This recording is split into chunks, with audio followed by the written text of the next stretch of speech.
Hello' guys good morning. আজি মই মোৰ ব্লগটো মৰ্ণিঙৰ পৰাই ষ্টাৰ্ট কৰিলোঁ আৰু এতিয়া মই ৰাতিপুৱা অফিচলৈ গুচি আহিলোঁ। কিন্তু মই ঘৰৰ পৰা একো খাই নাহিলোঁ, গতিকে মই ৰাহুলক ক'লোঁ বৈচোন অলপ ওলাই যাওঁ আৰু কিবা এটা খাই আহোঁ। আমি এতিয়া গৈ আছোঁ আৰু লাষ্টত ভাবিলোঁ যে ভোগ হোটেলতে যাওঁ বুলি, আৰু ভোগ হোটেলত গৈ পিনে ছোলা ভটোৰা খাম বুলি মই তাক ক'লোঁ। আৰু এতিয়া ভোগ হোটেল আহি পাই গ'লোঁ, গতিকে গৈ বহি লৈছোঁ প্ৰথমতে, যিহেতু গৰম, আৰু অলপ ফেনৰ বতাহ খাই লৈছোঁ। তাৰপিছত আমি অৰ্ডাৰ কৰিছোঁ ছোলা ভটোৰা আৰু বহি আছিলোঁ, আৰু এতিয়া আহি পাই গ'ল গৰম গৰম ছোলা ভটোৰা। আৰু খাই মেলি এতিয়া আমি ওলাই আহিলোঁ। আহি পিনে মই অফিচ পাই গ'লোহি। আকৌ মই মোৰ ভিডিঅ'টো ইভিনিঙৰ পৰা ষ্টাৰ্ট কৰিলোঁ, আৰু মা আৰু মই বজাৰলৈ গৈ আছোঁ। বজাৰ আহি পাই গ'লোঁ।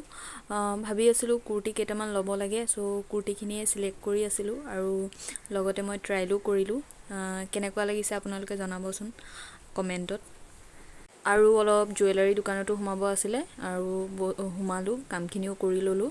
তাৰপিছত মা আৰু মই কৈ আছিলোঁ কচমেটিক বস্তু কেইটামানো ল'বলগীয়া আছিলে, সেইখিনিও বজাৰ একেবাৰে কৰি লওঁ। তাৰপিছত ভাবিলোঁ মায়ে আৰু মই পেহীহঁতৰ ঘৰলৈকে যাওঁ, আইতাও ফোন কৰি মাতি আছিলে। সেইটো কাৰণে মই আৰু মায়ে পেহীহঁতৰ ঘৰলৈ খোজকাঢ়ি গৈ আছোঁ। পিছত আমি টমটমলৈ উঠি ল'লোঁ, উঠি পিনে আমি গৈ আছোঁ। আৰু এতিয়া আহি পেহীহঁতৰ ঘৰত পাই গ'লোঁ। পেহীৰ ছোৱালীজনী ওলাই আহিলে, টিকলিজনী, তাই মাতি আছে ভিতৰলৈ। আৰু এতিয়া আমি গ'লোঁ, গৈ পিনে তাই নিজৰ ভাষাতে কিবা কিবি কৈ আছে, ইমান ক্লিয়াৰলি বুজি পোৱা নাই, তথাপিও শুনি আছোঁ। আৰু আমি সৰু ল'ৰা ছোৱালীৰ কথা শুনিব ভালেই লাগে।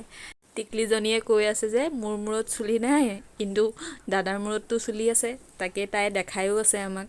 আৰু বহুত কথা বতৰা পাতিলোঁ পেহীহঁতৰ লগত, বহুত দিন পিছতো গৈছোঁ। আইতাও আছিলে, আইতাও মাতি আছিলে, আৰু তাই বহুতো কথা কৈ আছে, সেইবিলাকে শুনি শুনি বহি আছোঁ। আৰু